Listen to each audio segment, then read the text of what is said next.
for the Toastmasters, they would be more focused on the qualities and elements of a winning speech. Make this workshop relevant to non-Toastmasters as well. We're going to focus on inspirational speech. So there's takeaways for both Toastmasters and non-Toastmasters. Because as you know, public speaking is not just about inspiring audience and motivating an audience. It's also about sales speech and technical presentations, so on and so forth. So just put a boundary around tonight's workshop. It's going to be focused on inspirational speeches, what the elements are associated with a good or high quality inspirational speech, and hopefully we can all do a bit of exercise towards the end and have some takeaways. Now from my experience, when we are asked or to produce, develop, establish, write or draft an inspirational speech, there are 4 elements that we must consider as being the approach.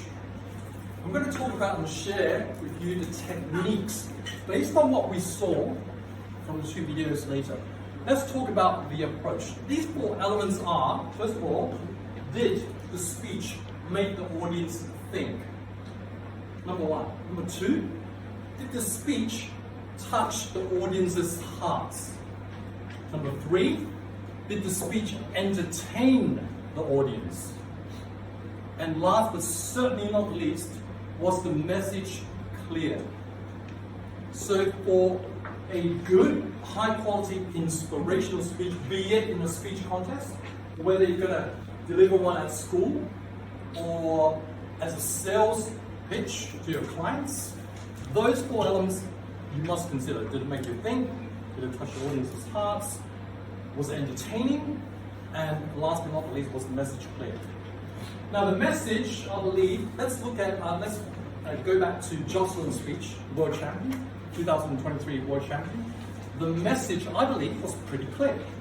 What was the message of the speech?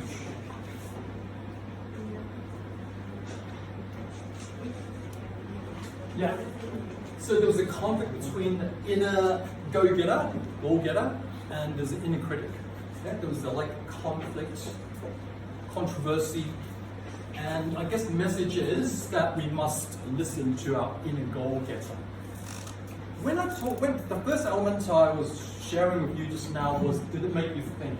Now usually when you're delivering an inspirational speech, the message is pretty ordinary. There's not going to be some rocket science. It's not going to be something that you've never heard about. It's usually a tried and true, well-tested message, like you have to be nice to the people around you. Things that you've heard from when you're young, when adults telling you, your parents telling you, your teachers telling you. So there's nothing revolutionary about the message. It's how you package that message that makes the difference between a great inspirational speech and a mediocre inspirational speech. So did the message make you think about the message? Did the speech make you think about the message differently? For me, it certainly did. When she was talking about the struggle of being in a triathlon and that inner goal-getter versus the inner critic, it made me think about all the times when I have to try to aspire to some goals and my inner critic was telling me to stop, it's not worth it. Now, why are you doing this to yourself? So it made me look at that differently. It made me question my past judgments. And whilst we have things that allow us, when we're developing a speech, to look at things differently, the second element is, did it touch your heart?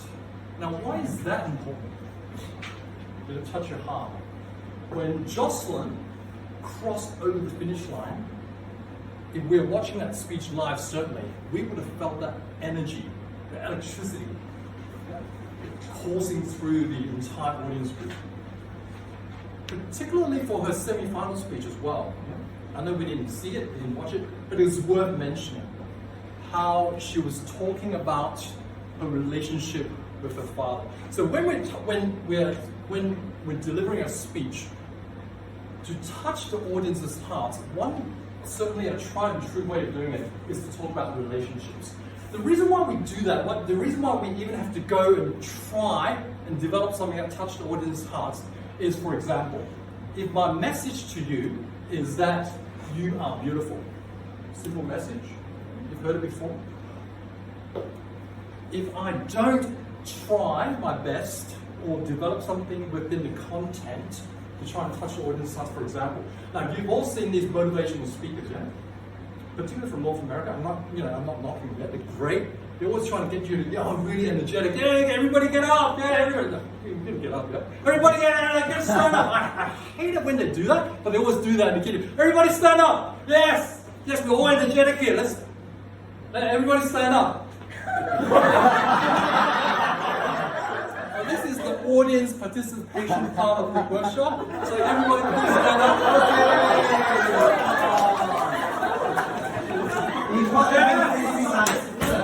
Look to your left.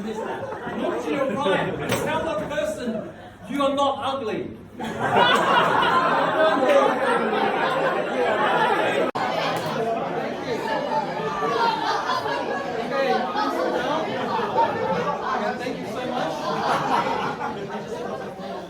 Thank you so much. You can sit down.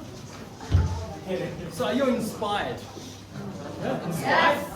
Yeah. It's hard to be convincing when you just do like these gimmicks. Yeah, it's hard to be very convincing and tell a person you're not ugly.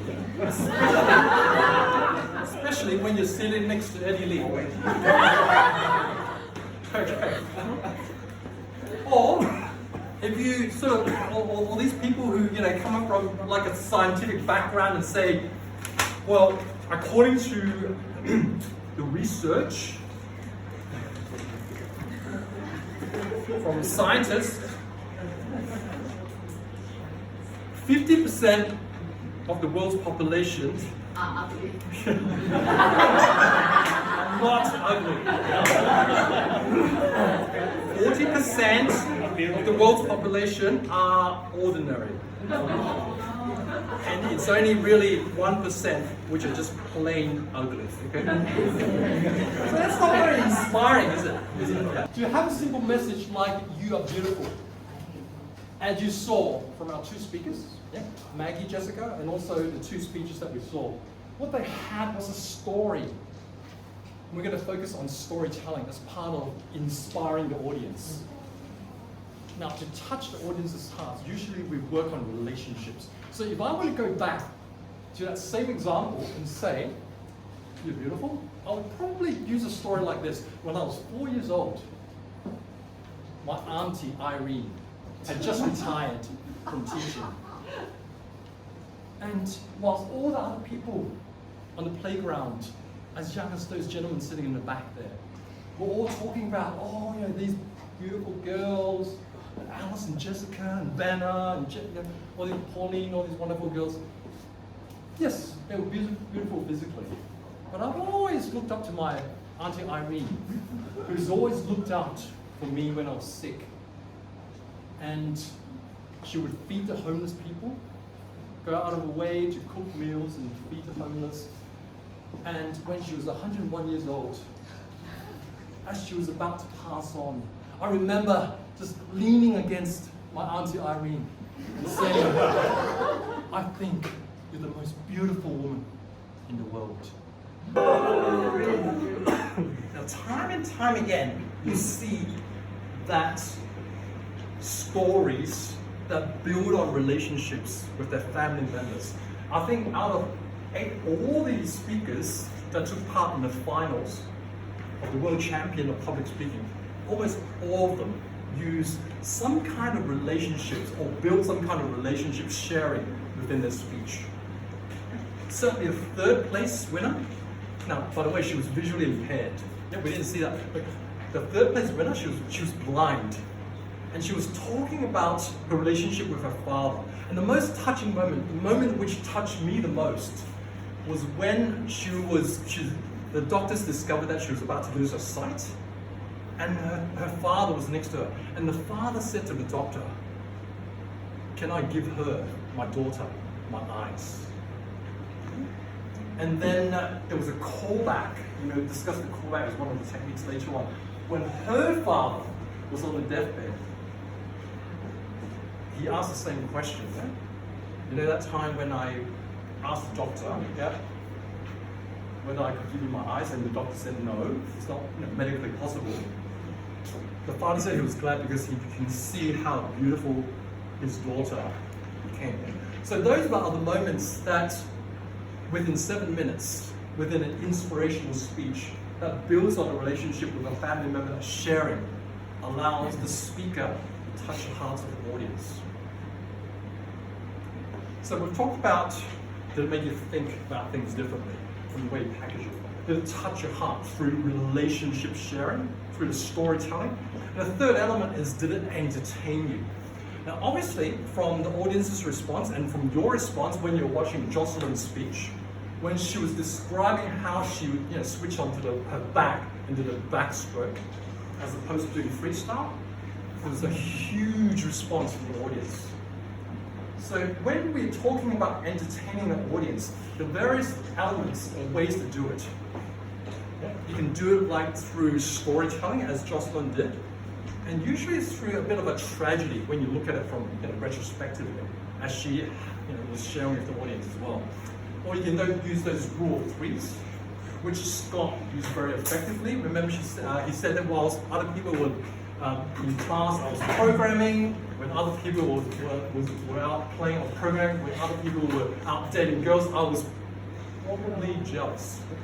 So rule 3, to develop and get that punchline through that unexpected twist on the third delivery is usually what gets the laugh. So there are various ways of actually doing it: dramatization, sharing like tragedies, as Jocelyn did, would get that entertaining the audience part.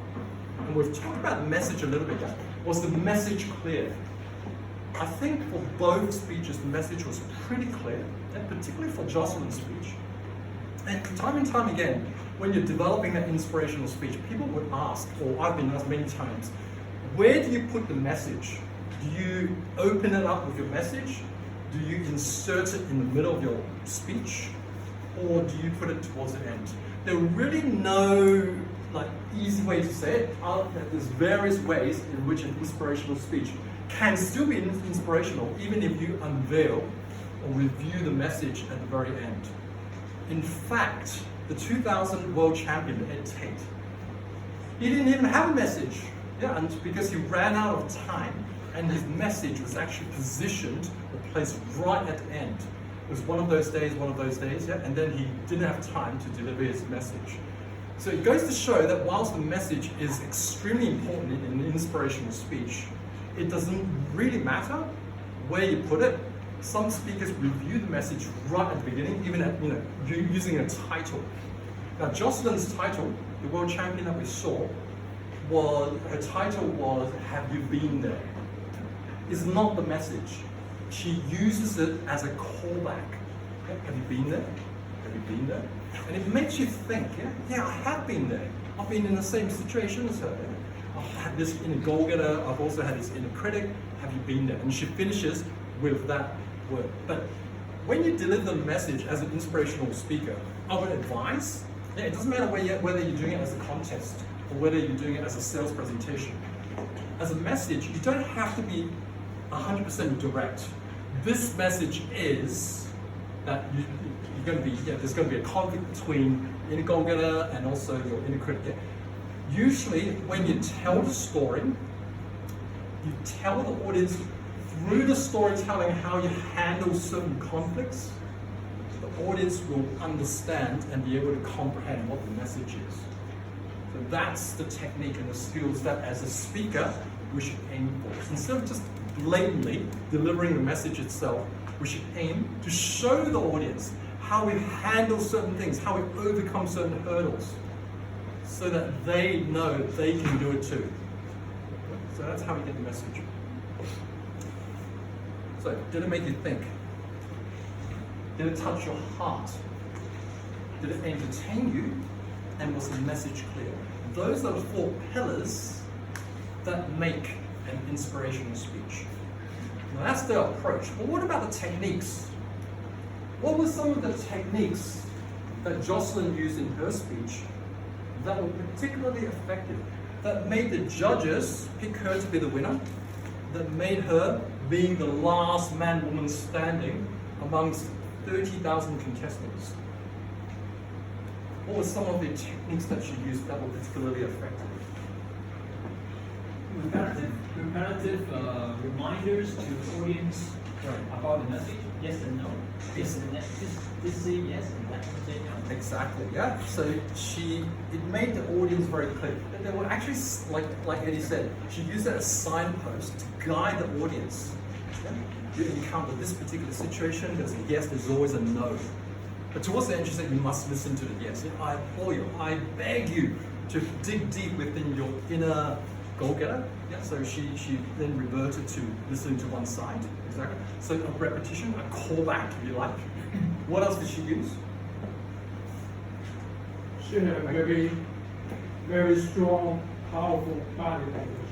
Right. Like swimming, running, even Scott, dancing, all of them. Right. They have this powerful body language and art. Okay. So gestures, yeah, very animated, dramatization that made the speaker attractive to the audience. Anything else that you saw in Scott's speech or in Jocelyn's speech? I can share.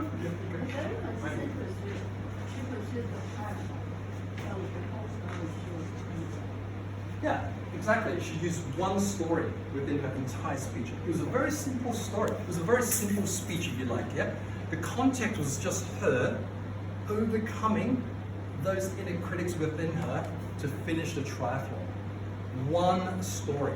I've heard a world champion use 5 stories in his speech, and it was still very effective. So once again, there are no hard and fast rules as to how you go about developing or packaging your inspirational speech. The second place winner was the girl with the title Swipe. I'd like to the reason why I referred to that was the technique she used was to use an analogy. Now everybody here has got a credit card, except for the guys sitting in the back, right? You got a credit, you know what? Mom, give you a credit card? Yeah, he's probably got a credit card, rich kids, yeah? Anyway, so credit cards, she's talked about every time you swipe a credit card, you're actually doing something good to help others. And at the beginning, there was a contrast. She talked about swipe as being losing out because there was somebody that she met at the airport who was trying to use the money, who was using her to buy food and perfume and all that. But at the end, yeah, she realized that she was doing something. So every time you swipe, you're doing something good. Another speaker who's Get Off the Beach was talking about sea turtles, trying to struggle, find food, getting through the sand and getting into the water. Analogy. That's another technique as speakers that we can use. So storytelling, within that, the callback, we can use analogies. We can use a single story. What else can we use in terms of within the story or packaging of the story itself to make an inspirational speech? I would add on that the entertaining part. And how she's going to make the humor to the audience is by using the technique laughing at herself. Okay. Yep. Self-deprecating humor. Yeah, because throughout the whole speech, you can see that throughout that backstroke swimming, when she was doing the swim, she was always remind the audience how funny, and she was laughing, swimming at the backward, was talking about she can only see darkness when she was really doing the swim compared to the poolside. So this is showing all the audience about her own weaknesses, but this is a laughing at herself technique kind of things to entertain the audience. Correct. Yeah, self-deprecating. Not easy. So in the last minute, I think we're sort of a bit short on time. What I would like to ask you now is, if we were all, everybody here, are coaches for Scott, how would, based on, did it make you think, did it touch your heart, how to entertain the audience, and was the message clear, and based on all the techniques we talked about, self-deprecating humor, callback, analogies, storytelling, what would we have as advice for Scott? to improve upon his speech? What could he have done differently? Now, there is a certain taboo at international levels. Don't, laugh at your parent. That's one thing. Don't point your hands to the audience, and especially in America, don't talk about shooting. That's something I find is quite important. And every time he closes his hands, beat, which close himself from the audience, that is a very bad use of gesture. So far, that's I catch from the speaker. Okay. Now, I'll leave you with this, yeah? As we leave the meeting, think about those 4 pillars. Next time you are asked to do an inspirational speech, be at school, be at work, be in Toastmasters, is to how to make the audience think differently about a message that's been tried and true, nothing rocket science. How to touch their hearts through the sharing of storytelling, through relationships, how to entertain the audience, not to take yourself too seriously, either using self-deprecating humor, dramatization, storytelling, review, looking back on a tragedy, and certainly about the message being consistent throughout your presentation. Think about the techniques used by the world champions, yeah? And also about storytelling, humor, and using single stories, multiple stories. So ladies and gentlemen, I think we still have a little bit of time for Q&A. Do you think that the certified score is a bit complicated because he tried to match the beating of the physical beating with the beats to life, but for me it's a bit complicated. What is your view? Yeah, I think certainly at that level of competition, I have every respect for Scott. I've been there, I know how difficult it is, how challenging it is to come up with a message that's very consistent. I also believe that what he was trying to do was to use the word beat through the alternate meanings to generate something that is really like a gimmick. Yeah, beating of the heart, getting beaten down, dancing to the beat. So it might have come across to the audience as being something that's a little bit confusing. Perhaps that's certainly one point that people definitely would pass on to Scott. So yes, I believe it could have caused a bit of confusion with the audience, but he was trying to use that as a gimmick, yeah, as one of his tactics. I think he is, actually,